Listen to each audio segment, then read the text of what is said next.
اگر آپ کو کوئی مسئلہ ہو رہا ہو نا تو آپ فاسألوا اہل الذکر ان کنتم لا تعلمون، اگر تم جانتے نہیں ہو تو اہل علم سے پوچھ لو.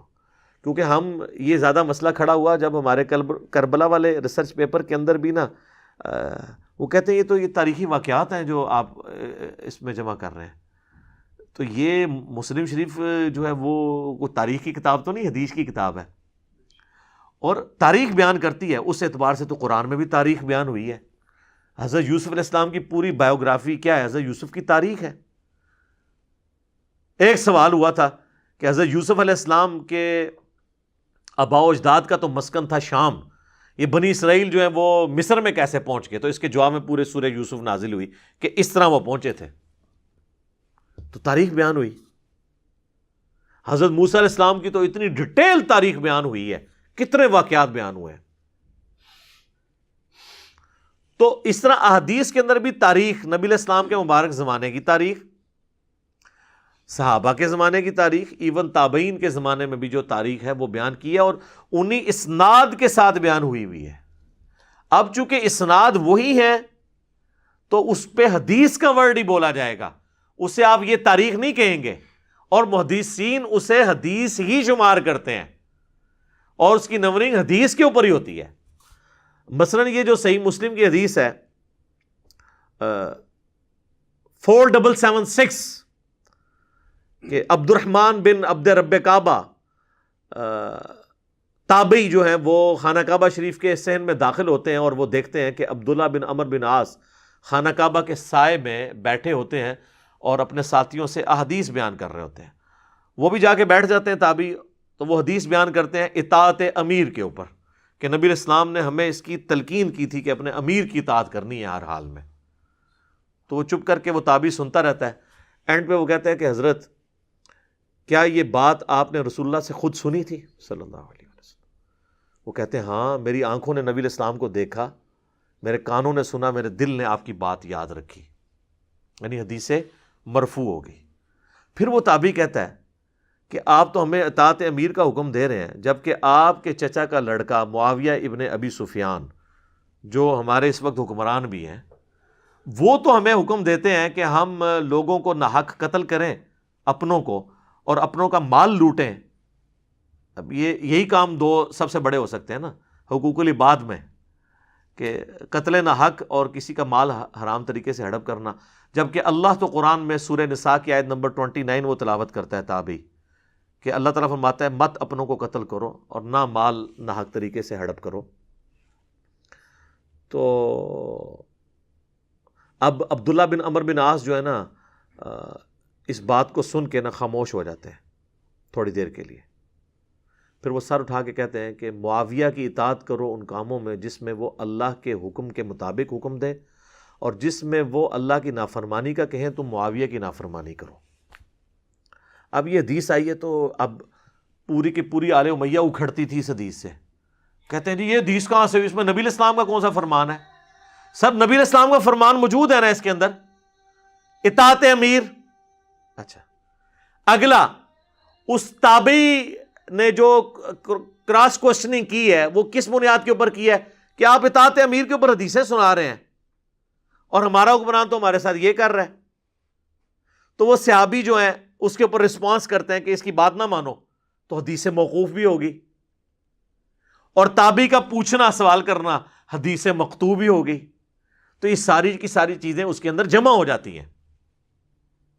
لہذا احادیث کے اندر صرف سنگل آؤٹ کوئی ایک فرمان نہیں ہوتا، بلکہ وہ پورے واقعے کو سمویا ہوتا ہے. اسی طریقے سے صحیح بخاری میں آتا ہے، وہ بھی ہم نے اپنے پمفلٹ میں ڈالی ہے. جنگ جمل کے لیے جب سیدہ عائشہ جو ہے وہ بصرہ کی طرف روانہ ہوتی ہیں تو حضرت عمار ابن یاسر کو مولا علی بھیجتے ہیں اپنے بیٹے حسن ابن علی کے ساتھ. تو بخاری کے الفاظ ہیں، وہ کوفے کے ممبر پہ چڑھتے ہیں اور احترام دیکھیں حضرت حسن جو ان کے پوتوں کی عمر کے ہیں، کیونکہ آلموسٹ 90 ایئرز ایج ہو چکی تھی عمار ابن یاسر کی. تو حسن ابن علی تو راؤنڈ اباؤٹ اس وقت آپ سمجھ لیں ان کی عمر بڑی مشکل سے جو ہے وہ 35 کے قریب ہوگی. تو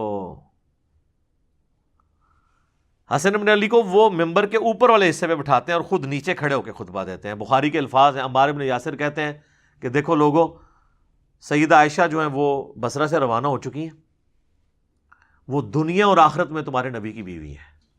اللہ اکبر, احترام نہیں کم کیا.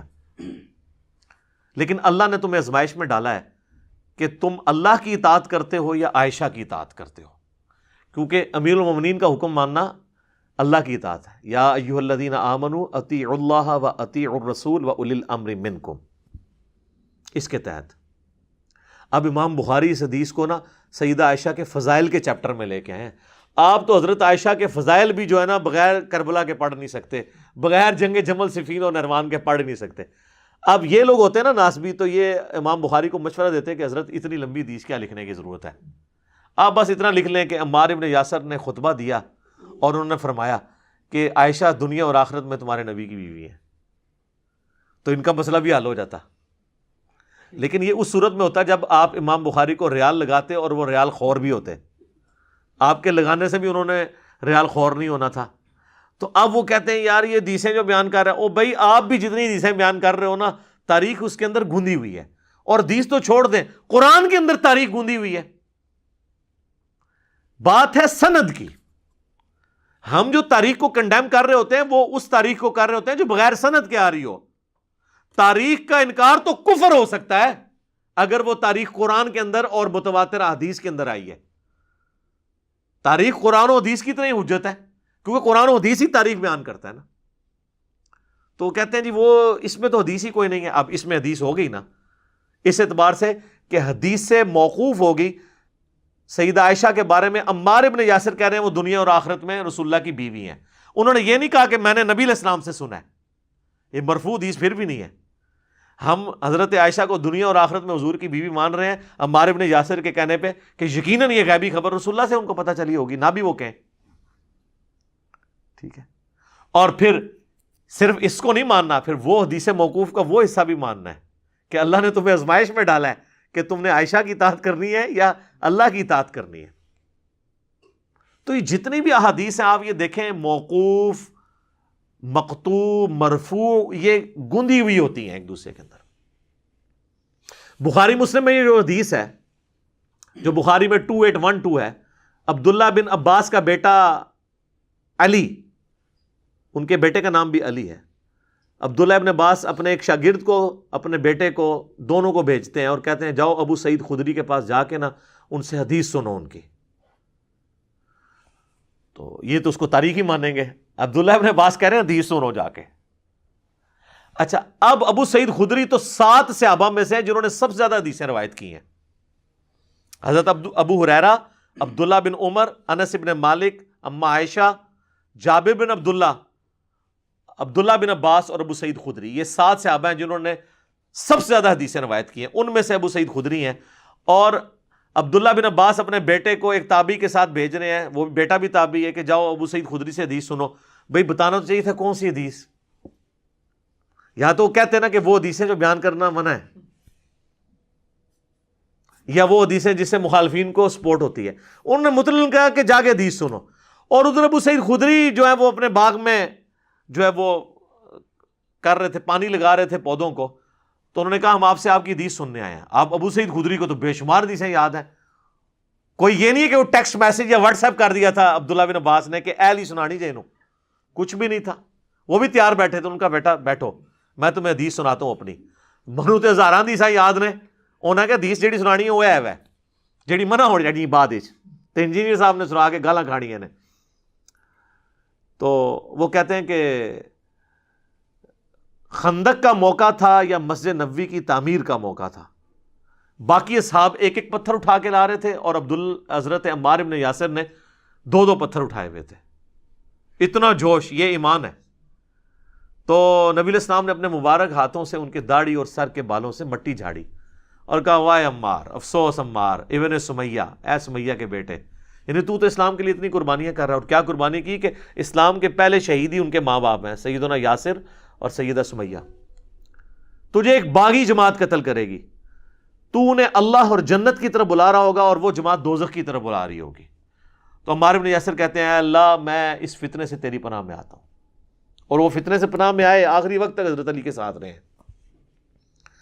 تو اب کوئی کہ جی دیکھیں جی حضرت عمار بن یاسر کے بارے میں یہ حدیث تو اب یہ تو حدیث مرفوع ہے کہ نبی علیہ السلام نے فرمایا ہے۔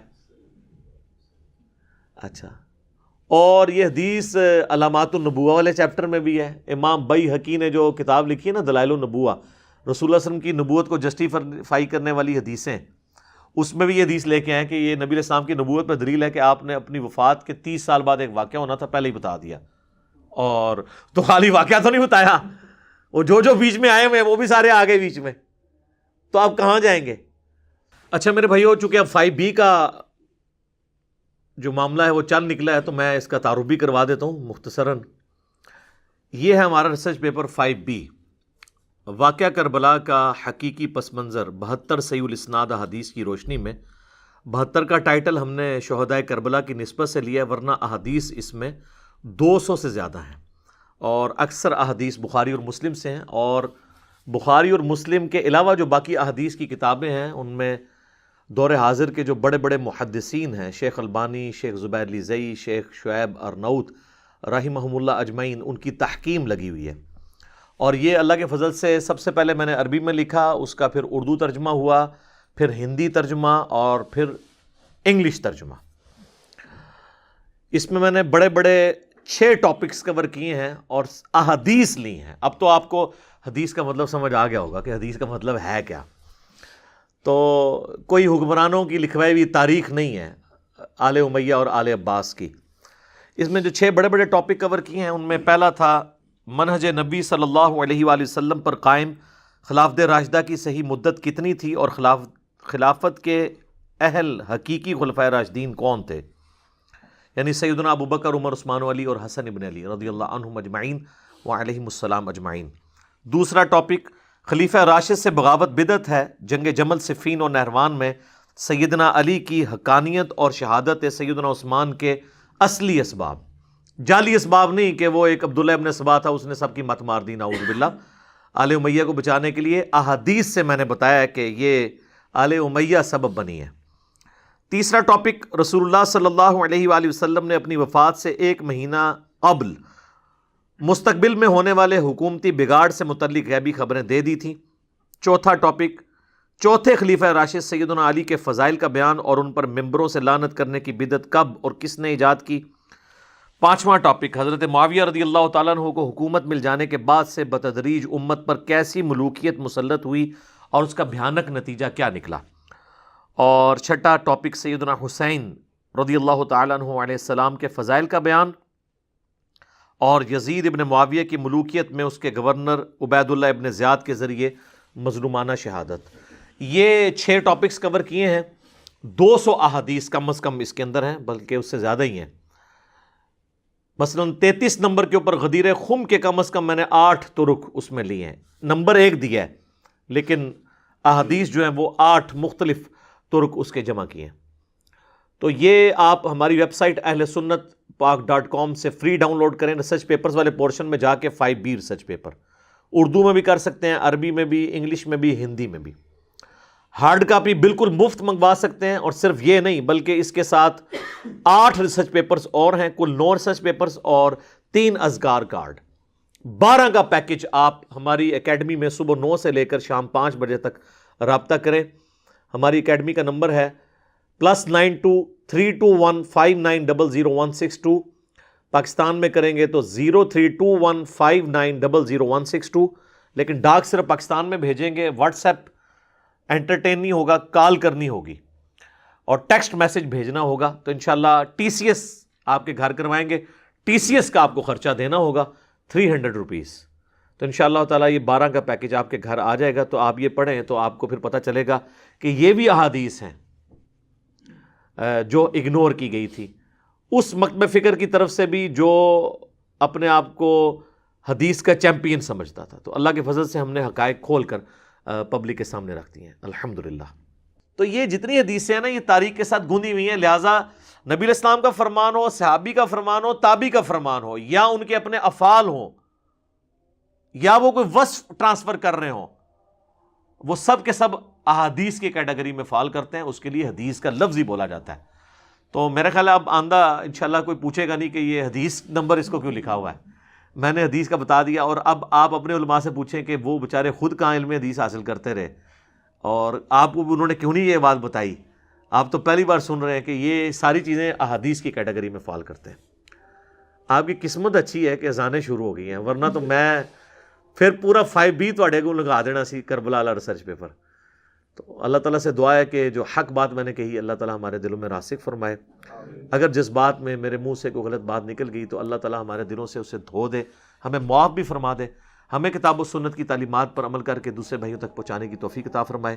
سبحانک اللہم و بحمدک، اشہد ان لا الہ الا انت، استغفرک و اتوب الیک، وما علینا الا البلاغ المبین۔